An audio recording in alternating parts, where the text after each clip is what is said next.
Selamat datang di Akuarium Nusantara. Nah, kira-kira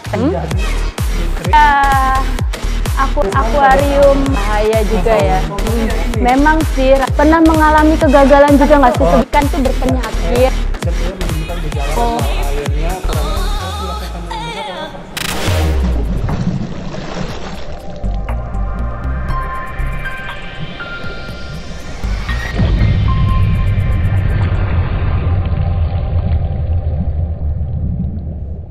Sekarang saya lagi berada di kediamannya Om Heri nih. Beliau adalah pemain senior akuarium air laut. Dan ternyata beliau juga termasuk adminnya Akuarium Air Laut Nusantara loh. Penasaran kan pasti akuariumnya seperti apa dan kayak gimana. Sebelum ke segmen selanjutnya, jangan lupa di like dan subscribe Akuarium Nusantara.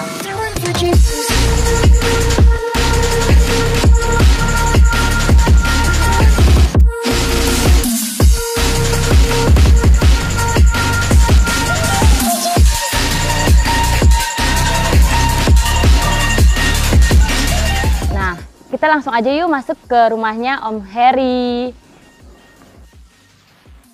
Nah, ini adalah rumahnya Om Heri.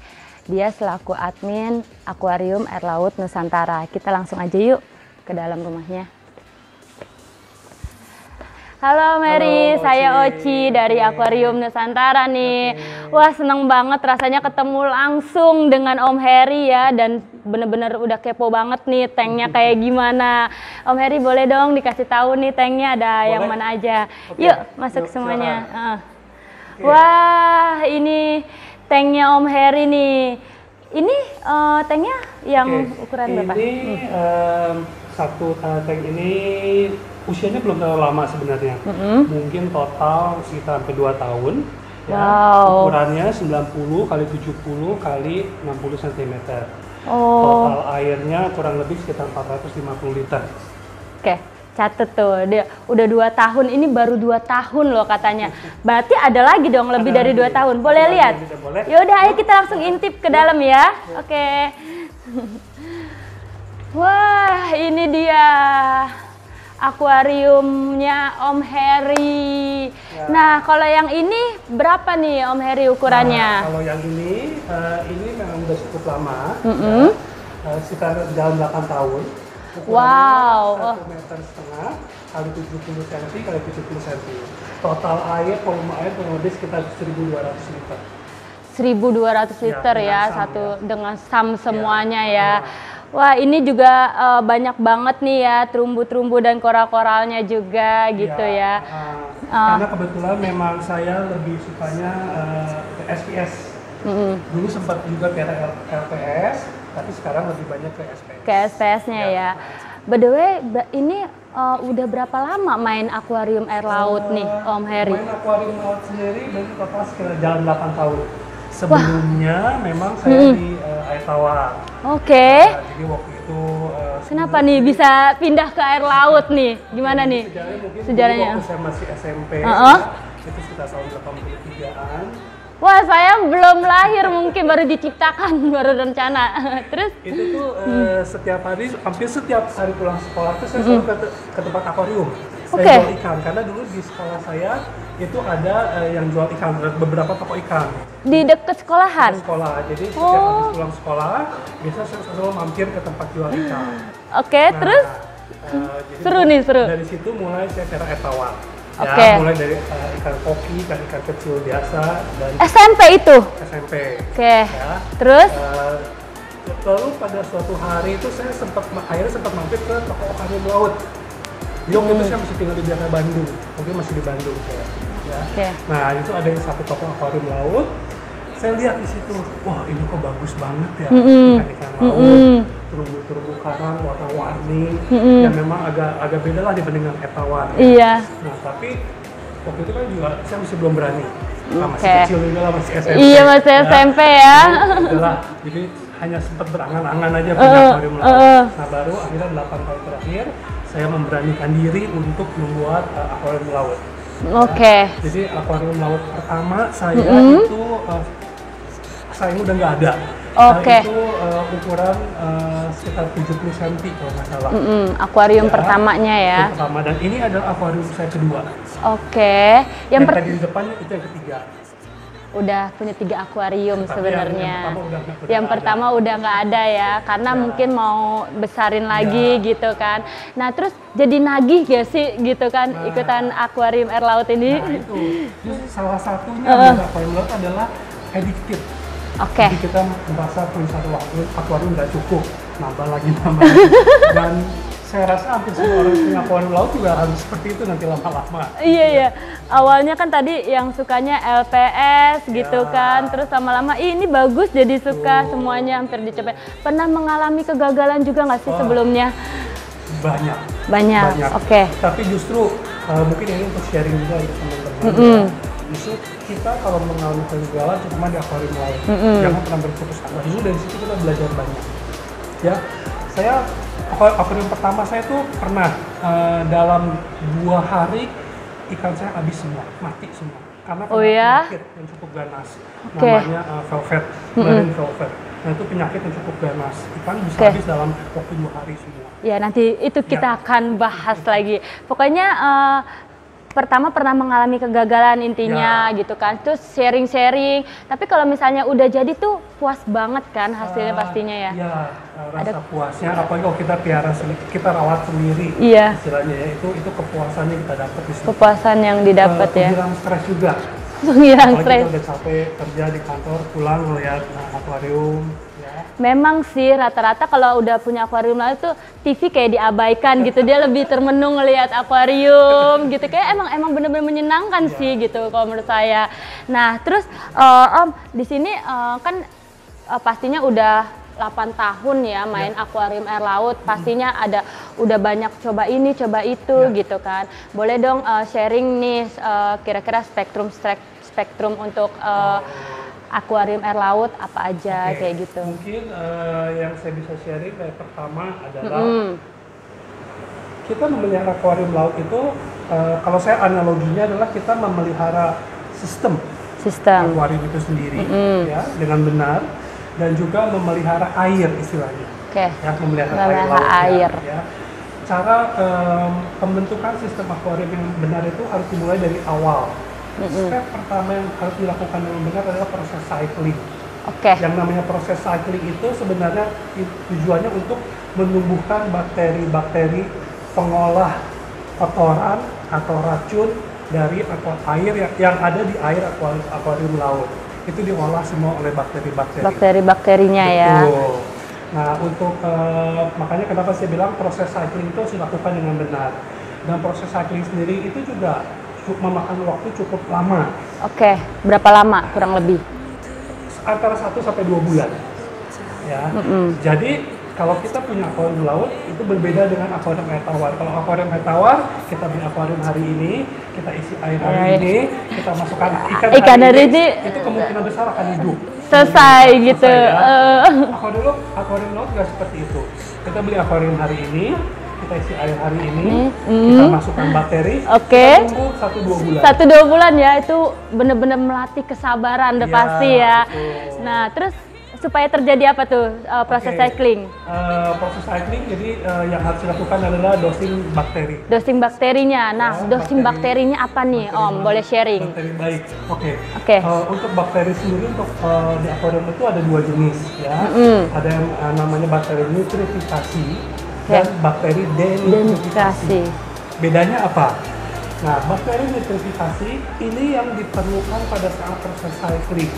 Dia untuk merubah amonia menjadi nitrit dan menjadi nitrat. Nah, karena yang beracun untuk akuarium laut itu adalah amonia dan nitrit. Catet tuh ya. Itu yang beracun. Dan juga untuk ikan. Kalau kita belum beres cycling, kita udah masukkan ikan, saya jamin 3 hari ikan mati. Ya. Agak beresiko ya gitu kan, bukan agak lagi yes betul. Nah, wajib. Proses cycling itu dikatakan selesai kalau amonia dan nitritnya sudah nol. Itu mesti ada tesnya atau gimana? Ada tesnya. Jadi untuk mengetahui kadar amonia dan nitrit di dalam air laut itu kita harus tes menggunakan test kit. Test kit ya. Ya. Nah, jadi sampai situ proses cycling selesai, amonia dan nitrit. Berikutnya nitrat dan fosfat, itu nanti ada step berikutnya lagi. Oh, ada step berikutnya lagi. Tapi nggak mesti juga kan, maksudnya ya, akuarium orang yang mesti mereka hanya cukup sharing kira-kira butuhnya apa gitu juga bisa kan? Bisa aja, cuman biasanya kalau akuarium, kalau menurut saya pribadi itu lebih puas kita merawat sendiri. Merawat sendiri ya. Jadi kita tahu kalau ada yang sakit terutama atau ada perubahan-perubahan terhadap koral kita, warnanya, kesehatannya yang tadinya kemarin sehat-sehat aja, pagi-pagi kita bangun lihat kok tiba-tiba ini sekarang dibidain ini kenapa? Jadi iya benar. Sendiri itu kita lebih tahu gitu, kita belajar banyak di situ. Oh gitu. Nah ini kalau misalnya saya lihat dari sini ikan-ikannya kan saya juga dengar banyak ya penyakit-penyakit ikan kayak gitu. Nah gimana sih cara membedakan itu ikan itu berpenyakit, terus cara pemeliharaannya kayak gimana gitu? Nah ini penanganannya. Cerita saya di awal. Saya kena penyakit velvet ikannya dan 3 hari habis semua, 2-3 hari habis semua ikannya. Karena kenapa? Karena dulu saya masih mikir, saya tidak perlu karantina ikan. Iya tuh katanya ada yang karantina. Nah tuh. Itu sangat penting, terutama untuk teman-teman yang mau main fish only tank. Ya, jadi akuarium laut tapi isinya hanya ikan. Tidak ada koral. Itu wajib untuk karantina ikan. Proses karantina berapa lama? Agak relatif, tapi kalau saya karantina ikan itu bisa sampai 2 bulan. 2 bulan ya? Jadi di akuarium terpisah, benar-benar akuarium sendiri khusus untuk karantina. Jadi bukan di akuarium tidak lalu dikasih kotak, itu namanya bukan karantina, itu namanya aklimasi. Oh, itu aklimasi. Jadi yang namanya karantina itu benar-benar sistem akuarium terpisah. Akuarium terpisah? Betul. Kenapa? Karena selama proses karantina itu kita melakukan observasi. Apakah ikan itu menunjukkan gejala sakit atau tidak. Lalu kedua, kita istilahnya ngajarin ikan makan. Karena ikan itu terutama yang dari laut, kan makanannya mereka di laut nggak ada yang namanya pelet. Yes, betul. Terus mereka gimana tuh? Makanan alami. Yes. Makan plankton lah, makan pods lah, makan dan segala macam. Nah, kita masukkan ke akuarium. Di sini akuarium kan kita supaya gampang, misalnya kita kasih makan pelet. Nah, justru pada saat proses karantina kita ajarin makan pelet di situ. Gitu. Nah, tapi yang paling penting sebenarnya karantina itu tadi kita melihat apakah ikan kita itu menunjukkan gejala sakit atau tidak. Kalau sampai menunjukkan gejala sakit, berarti kan harus diobatin. Yes, betul. Nah, untuk obat-obat penyakit ikan, saya bisa bilang kebanyakan tidak bisa digunakan di reef tank karena koral-koral akan mati. Itu alasan pertama. Alasan kedua, akuarium karantina ikan itu biasanya nggak perlu yang terlalu besar-besar, 60 cm pun cukup. Oh, dia dengan tank terpisah ya? Dengan tank terpisah. Jadi kalau kita kasih obat dengan akuarium nggak terlalu besar, berarti pemakaian obat pun juga tidak terlalu boros. Tidak terlalu boros, betul. Itu tujuannya karantina. Oh, di karantina dulu nih ikannya. Setelah kurang lebih berapa lama?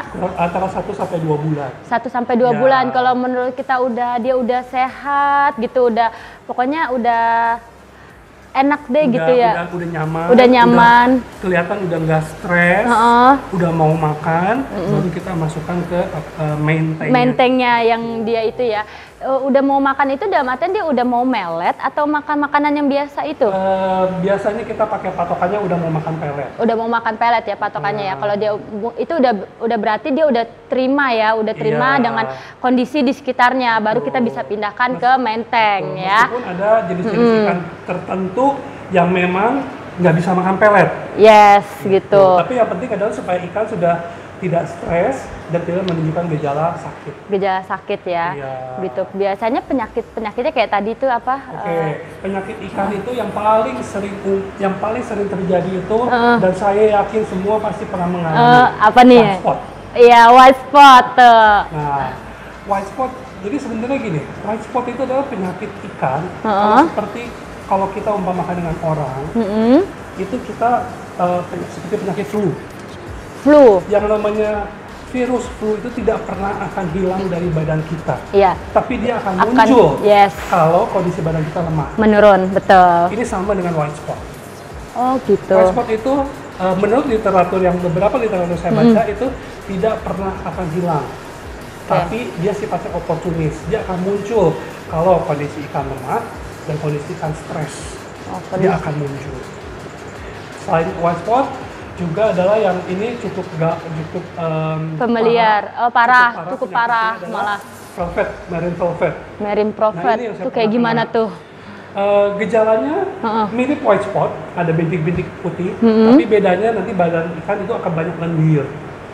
Itu marine velvet. Dan kalau sudah kena marine velvet, itu harus segera ditangani, kasih obat, ya. Karena kalau enggak, itu dalam 2-3 hari itu ikan bisa habis semua. Mati semua ikan. Duh, kasian ya teman-teman nih, melihara ikan kan harus dirawat bukan untuk dimatiin gitu ya. Jadi pokoknya gejala-gejalanya tadi udah disebutin semuanya nih sama Om Heri ya. White spot kayak gimana, terus kayak apa tadi? Kalau white spot ya biasa sangat khas lah kita lihat di badan ikan itu kayak ada bintik-bintik putih. Bintik-bintik putih. Bintik-bintik putih dan biasanya itu bintik-bintik putihnya itu dimulai seperti kayak ada jerawat di badan ikan. Nah itu biasanya white spot. Kalau velvet emang ada bintik putih, tapi biasanya dia tidak di bawah permukaan kulit, tapi di luar permukaan kulit. Oh, di luar permukaan kulit ya. Tapi itu bisa diobatin kan? Langsung segera ya diobatin. Iya, langsung segera diobatin biar ikannya nggak tewas. Betul. Gitu. Nah, itu udah tadi penyakit ikan yang sering bermunculan di mana-mana gitu kan. Terus penanganannya tadi udah dikasih tahu sama Om Heri.